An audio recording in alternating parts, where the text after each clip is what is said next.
Hey everyone, you've fallen down the rabbit hole of fast, furious fun in Savage Worlds. And so now it's time to bring your players along and play some games. So what do you do to get them involved when they might be more into D&D or something else? So let's talk about that today. Savage Worlds, one of the best games Hey everyone, it's Carl with Savage. Tabletop Tango. Look at the bubbles, do the stuff. We'd love your like, subscribe, support, all that good stuff. But what are we talking about today? Well, as your friendly neighborhood Savage Worlds channel, we want to talk about getting players into Savage Worlds and some things you might be able to do. Now, this isn't an exhaustive list. There's many things you can do to get your players excited. Here's a few that I would like to talk about. First, try not to use fantasy as that first introduction. I know there's Savage Pathfinder now, which really brings in a lot of those interesting fantasy concepts that you have in D&D, things like class edges and that sort of thing. But really, I find that it's much easier to get players sort of involved and engaged in using Savage Worlds for their games when it's not based on fantasy, which they come with preconceived notions. D&D works a certain way. There's Vancian spells, there's that sort of thing. And Savage World's different, and they have to wrap their heads around it. And sometimes it's easier just to focus on a different genre of game than pure fantasy. But your mileage might vary, and Savage Pathfinder has brought a long way to something that's a great bridge. And I actually hear lots of times now that players going from kind of a D&D or a Pathfinder into Savage Worlds Pathfinder find that transition a much easier now with things like class edges and that sort of thing. So I think use a different setting, but maybe Savage Pathfinder helps out there. Second thing, give the players a chance to use the cool part of the rules early on in the adventure. Build the adventure around it. Give them the chance to do some early on trait rules, trait rolls that make sense. Where support might be a cool thing to do. Suggest, hey, can you want to support your friend? Do you want to help them do what they're doing? It really provides sort of that excitement that you see in the game where a lot of systems it's like a person doing a thing and then a person doing another thing. Well, now you've got a chance to do some port. You can do tests, you can do all sorts of interesting things. Bring those into the game early on so the players really get a chance to experience all the cool stuff that Savage Worlds offers from a rule set. Three, give lots of bennies, more than you might normally do for a regular game group, just so the players have them, and then suggest they use them with phrases like, if they make a bad roll, say, hey, are you okay with that? Do you want to try it again? And just so that they know that this currency is easy to use and they can throw it out and they can, so give them extra bennies, more than you might normally do.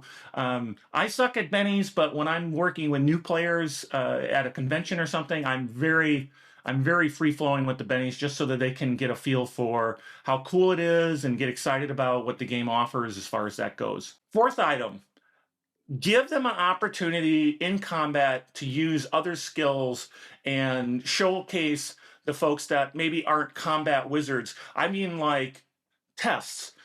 Suggest to the players to do some tests. Show that they can make the bad guy vulnerable and help their friends.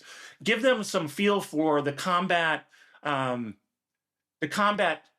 nuances that go on in the game. Like, for example, suggest maybe they do a wild attack.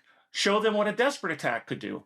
Give them all those options. Even when they get a bad card in the action, say, hey, if you want to, you can spend a penny and draw a new card. Just help them understand all the really cool stuff that they can do from a combat standpoint and perspective. And really, if you're building a kind of a one shot, I would really suggest that you build out the character sheets, or the characters, so that they have some interesting things. So there is somebody who's got a high taunt or something like that, or somebody who's got high skill and something that they can leverage for tests, so that it's kind of interesting for that character to be able to do a test and help their friends out, uh, without saying, "Oh, I'm trying to use a skill that's only a D4, and so it's an opposed roll. It'll be really tough." Get some specialization there to really make it interesting. So that's a big deal when you're doing a pre-made adventure or you're doing a one-shot that you're trying to get your players interested in.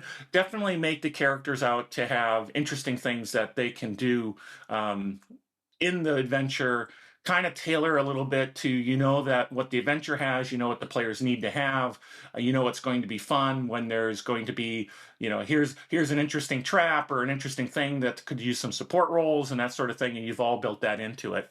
Fifth item, like I mentioned, if you're doing a one shot and you want to do some pre-gens, you might as well. One of the cool things you can do is give them interesting edges that kind of get the players involved.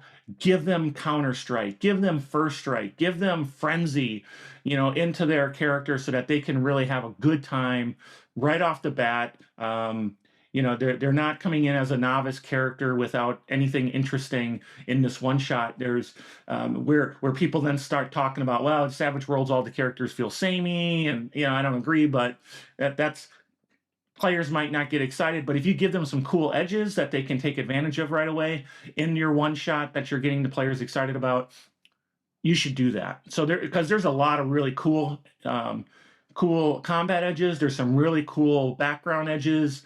A player with Elan is going to go, wow, that's really cool what I can do. A player with First Strike is going to say, wow, look what I can do. You could even go so far as to, get really massive out and get somebody with ambidextrous and two-gun kit or something, and just really make it so that the players feel excited about what they can do, and it really kind of showcases what the system can do with some different options that are available. The next one is, I mentioned it, I just want to reiterate it, so it's kind of a rehash of some things, but really encourage the players to use some interesting things during the game, and that's up to you because the rules, they don't. So when they're coming into a combat scenario, that there's things like wild attack and desperate attack, and that they can do defending, that they can do multi actions with a penalty. You need to help the players understand the coolness that can happen. It's like, hey, you guys just got a Joker. That's a +2. So now if you do a multi-attack, there won't be any penalty. So why not, do a double attack? Or, help guide them through some of the interesting parts of the rules so that the players say, oh, wow, I can do some cool stuff. I can do, now that I've got this particular edge, or I have something along those lines, I can do things that are kind of interesting, but the game master has to kind of guide them because it's new and it's different, right? Even my players who are experienced often forget to use tests to help themselves out in a combat situation, even though it might make the most sense. It's just something that, sometimes people don't think of. They think about support all the time, and that's awesome because they really help each other out that way. But same thing, just help the players understand some of the cool things of the rules, bring it to the table, suggest it so that they get a feel for what's going on. Even have the bad guys use it. So the players go, oh, that's really cool. Why did you do that? Well, you can do that too, by the way. And just keep the excitement going with all the different things that they might be able to accomplish.